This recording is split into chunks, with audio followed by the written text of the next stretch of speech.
Hi, everyone, and welcome to Unsupervised Consequences, day 24. I am your host, Dino the Genetic Marvel, and today I started my post with a quote saying, "Never regret thy fall, O Icarus of the fearless flight, for the greatest tragedy of them all is never to feel the burning light."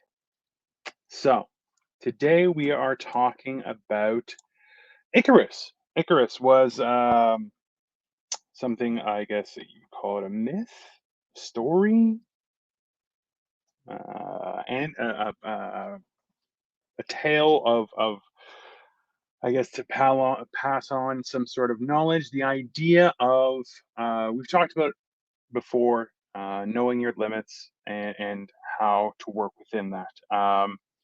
And the story of Icarus was that Daedalus made him wings out of beeswax and feathers, and the idea was he said, this was to escape. But if you go too low, the water will gum up the feathers. If you go too high, the sun would burn or would melt the wax. You would die.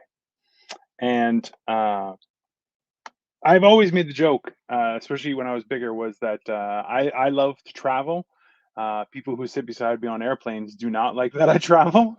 And that idea, uh, being able to fly, is an incredible thought. And I feel like there are so many times in life, we hear stories about people saying, this too shall pass. And when you think you have it all, that's exactly when you can lose it. And the idea with Icarus is that we get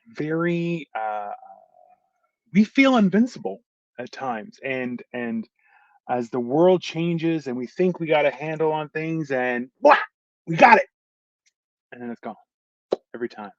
Consistently it happens. It's one of those things where it's amazing, or we wonder how it's possible that we were so close. We had it. It was in the palm of our hands. And then like magic, it's gone. Um, that's been one of the hardest parts about this journey that I'm on. Uh, as I've stated before, this is my chronicle of me changing the direction of my life. I started originally before the pandemic. I was over 450 pounds. Have proceeded to lose weight. I am now under 280 pounds, which is an amazing achievement. I may have been as high as 500. Who knows?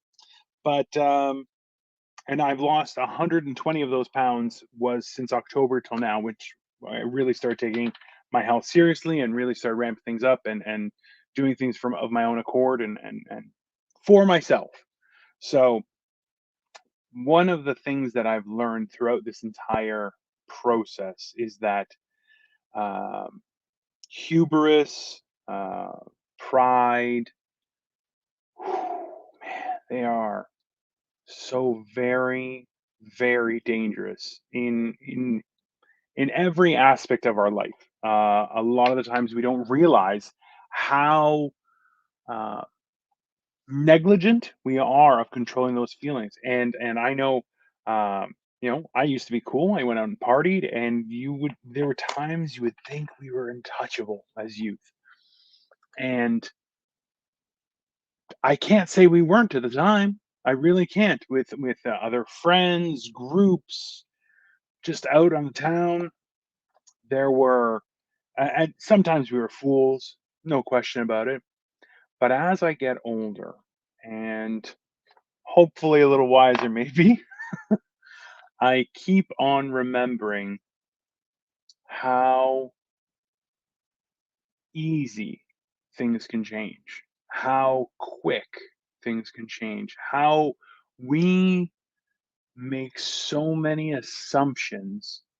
And I was talking with a friend about this, was that the idea that we would go so far as when we think we got things right. When we have, oh, this problem's fixed, this thing we haven't been addressing, we know it's going to blow up, but we get there in time, we fix it, everything's fine. Pa!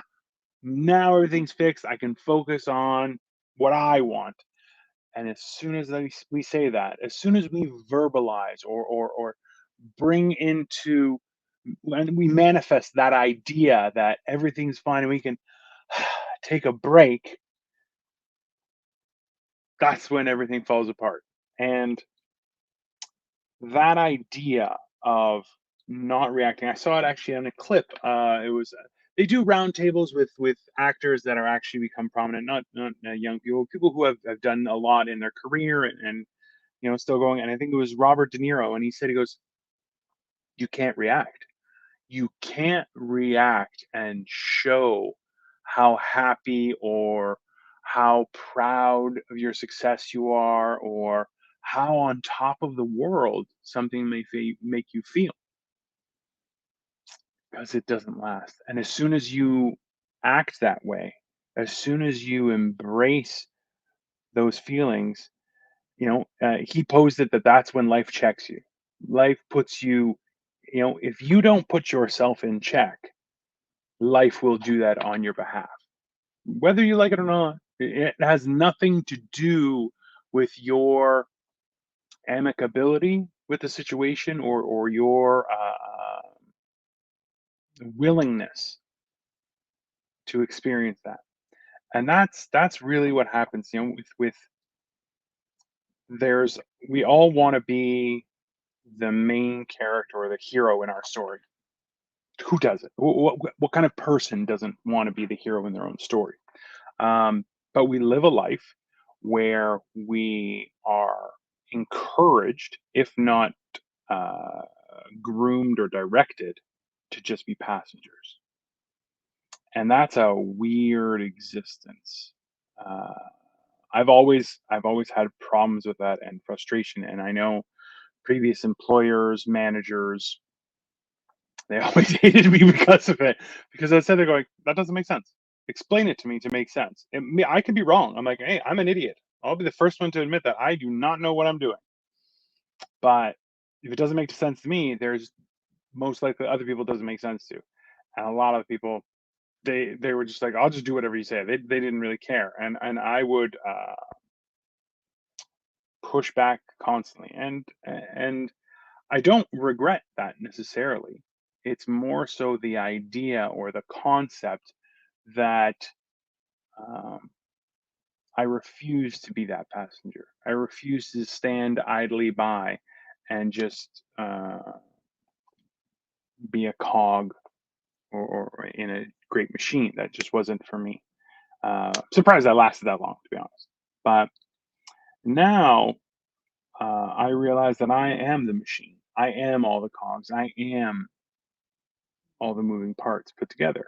And that's the hard part, is knowing full well. And I like to attribute it to the idea of it's not just our physical activities and things, but also our health, our progress, our, I guess, career, our relationships, all these things. It's they can, every single one of them can bring us joy, every one of them, and which is a good thing. It's a great thing. It's that when we embrace that joy, when we grab onto it and just say, yeah, that's it, we forget ourselves. And that's the real danger. Knowing full well what's at stake, we fall into that trap constantly. And I find myself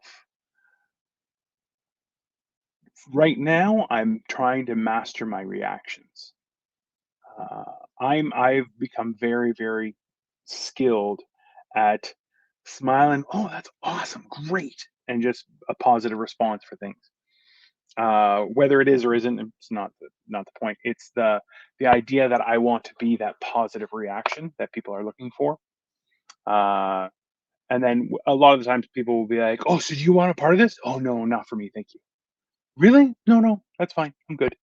And that's where you have to. It guides your existence to know that you're on a different path. That doesn't mean you can't have friends or interactions or relationships. That's not what it's about. It's the idea that your path as an individual is not the same as your path as part of a relationship, community, family, uh, employer, all those things are different. And at the very core, is that private face, that it's our only the face we only show ourselves. That's the one that I'm talking about. It's not what we give to everybody else, not the performing face, the loving face, or no, it's all that. It's that one. We all know what I'm talking about. That one face that looks back at us. Nothing else does really. And that's the key, is knowing that that one has to be mastered before anything else. The rest are just a facade. Facades change, they don't last. But that's the key. Thank you, Nasir. I appreciate you. I think I'll leave things there. So, master your own face. No, nothing, the rest will come.